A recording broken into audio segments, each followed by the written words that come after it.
Kita tentu mengenal macam-macam merek kendaraan bermotor yang ada di Indonesia. Apa yang kamu bayangkan jika mendengar nama itu disebut? Jepang. Ya, tentu kamu sudah tidak asing lagi dengan negara penguasa pasar kendaraan yang ada di dunia, yaitu Jepang. Indonesia dan Jepang pernah memiliki cerita yang panjang pada masa lalu. Kali ini kita akan bercerita tentang apa yang pernah terjadi di masa itu. Mari membahas pendudukan Jepang di Indonesia. Kedatangan bangsa Jepang ke Indonesia.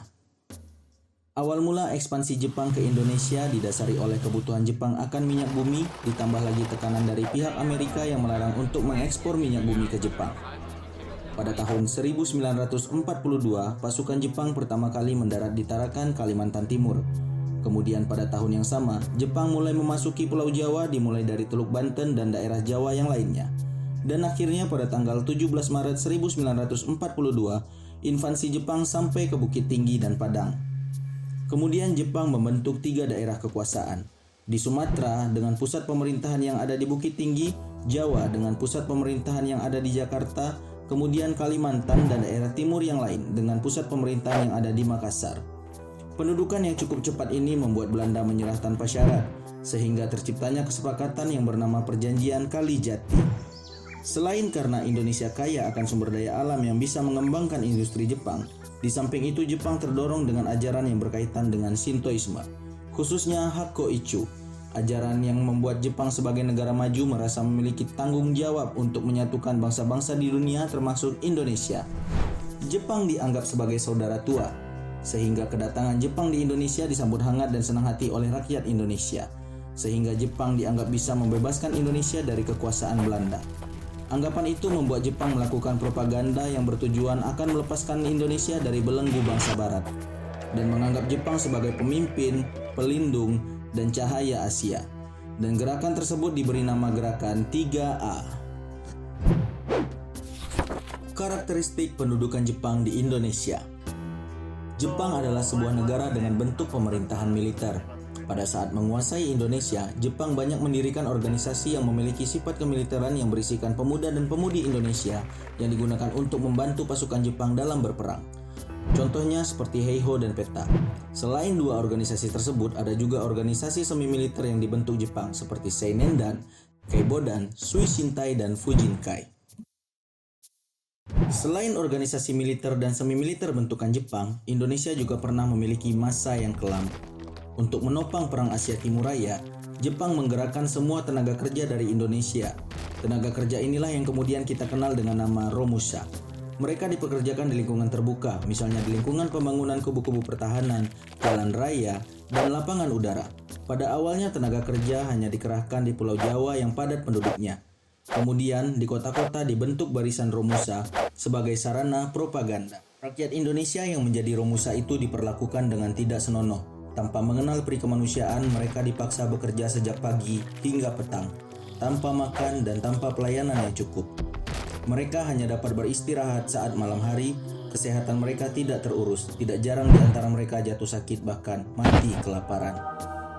Untuk menutupi kekejaman propaganda itu, sejak tahun 1943, Jepang memberikan julukan untuk para pekerja Romusha sebagai pejuang ekonomi. Para Romusha diibaratkan sebagai orang-orang yang sedang menunaikan tugas untuk memenangkan perang dalam Perang Asia Timur Raya. Pada saat itu, sudah sekitar 300.000 tenaga Romusha dikirim ke luar Jawa, bahkan sampai ke luar negeri seperti Bima, Muang Thai, Vietnam, Sarawak, dan Malaya. Sebagian besar dari mereka ada yang kembali ke daerah asal. Ada yang tetap tinggal di tempat kerja, tetapi kebanyakan dari mereka meninggal di tempat kerja. Tujuan bangsa Jepang datang ke Indonesia.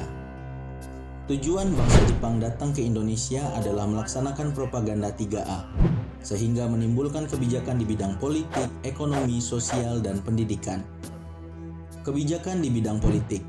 Jepang memberikan kesempatan kepada rakyat Indonesia untuk ikut berorganisasi namun tidak untuk berpolitik. Lalu, dibuatnya Perjanjian Koiso, sebuah perjanjian yang dibuat oleh Kaisar Koiso yang berisikan tentang kekaisaran Jepang, berjanji akan memberikan kemerdekaan kepada bangsa Indonesia suatu hari nanti. Kebijakan di bidang ekonomi. Pada umumnya, Jepang adalah negara yang berbasis ekonomi perang. Kebijakan Jepang di bidang ekonomi sangat menindas rakyat Indonesia. Jepang menjadikan Indonesia sebagai tempat untuk mendapatkan biaya perang dengan sekutu. Hasil sumber daya alam dari Indonesia digunakan untuk membiayai keperluan perang Jepang di Perang Asia Timur Raya. Kebijakan di bidang sosial. Dibentuknya strata masyarakat dari tingkatan paling atas hingga paling bawah. Namun di sini rakyat Indonesia hanya diberikan kesempatan untuk menduduki strata yang rendah saja.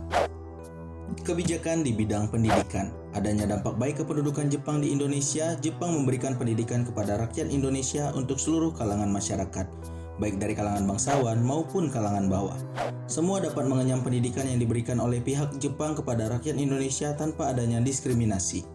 Selain itu, Jepang memperbolehkan beberapa hal yang pada saat itu dilarang oleh Belanda, seperti memperbolehkan menyanyikan lagu Indonesia Raya dengan mengibarkan bendera merah putih di samping bendera Jepang.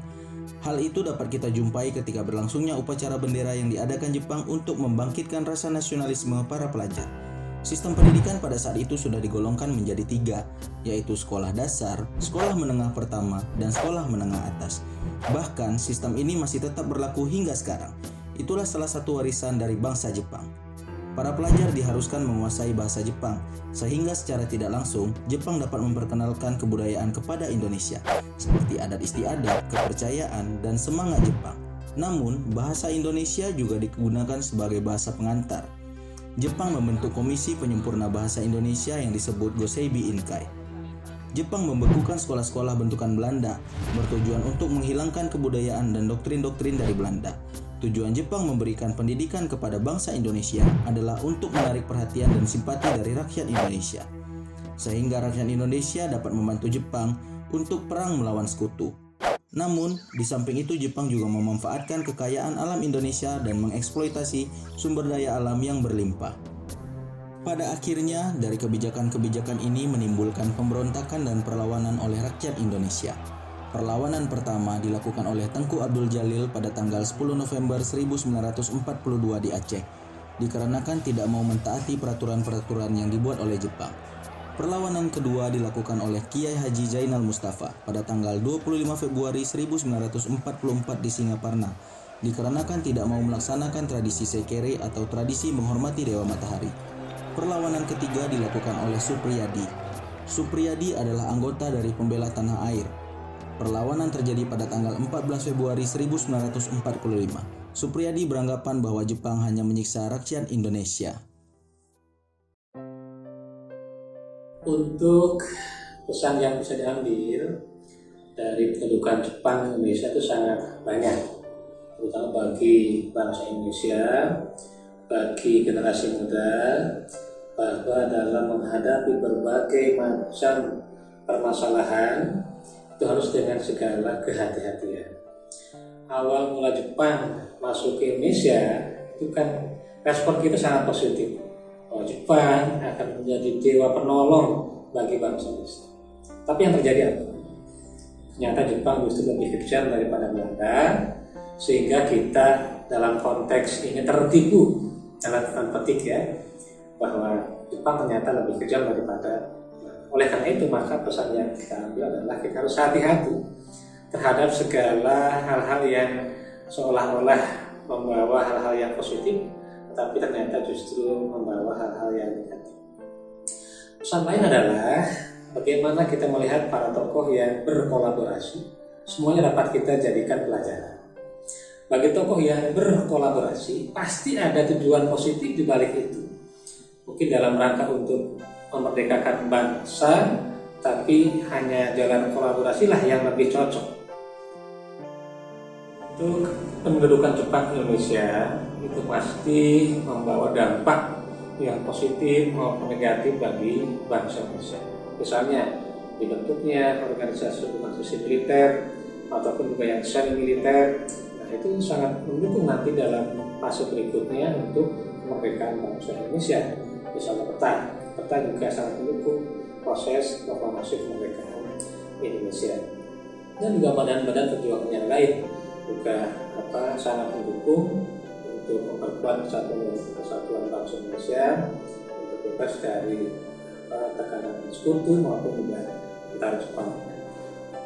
Adanya kegiatan-kegiatan sekolah di sana mereka untuk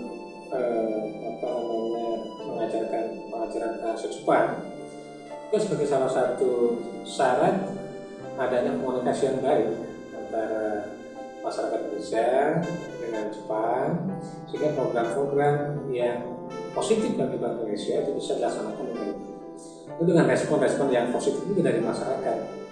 Ya, karena kebijakan-kebijakan itu secara langsung atau tidak langsung itu memang bermanfaat bagi perjuangan bangsa. Hal-hal lain bagi para siswa itu kita bisa menilai banyak dampak negatif tapi juga banyak dampak positif dari sebuah pendidikan.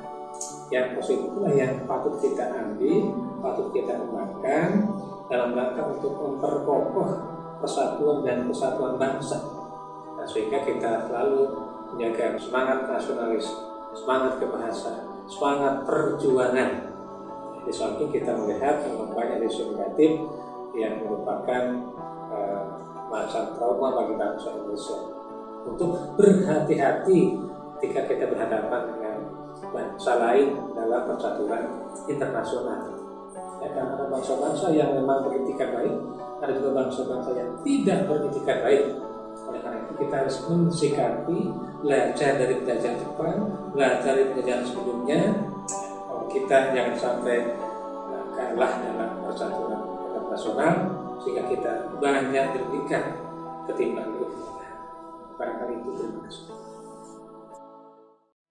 Jadi, untuk memaknai kisah tentang pendudukan Jepang di Indonesia yang dimulai dari proses kedatangan, karakteristik, dan tujuannya, selain memiliki dampak negatif yang menyiksa rakyat Indonesia, juga memiliki dampak positif bagi rakyat Indonesia, mulai dari sistem pendidikan, upacara bendera, serta sarana dan prasarana yang masih ada hingga sekarang. Adanya berbagai macam bentuk perlawanan yang dilakukan pada saat itu dalam bentuk menghadapi pendudukan Jepang perlu direnungkan agar kita secara sadar memiliki semangat perjuangan dan rasa nasionalisme untuk mengenang jasa para pahlawan kita.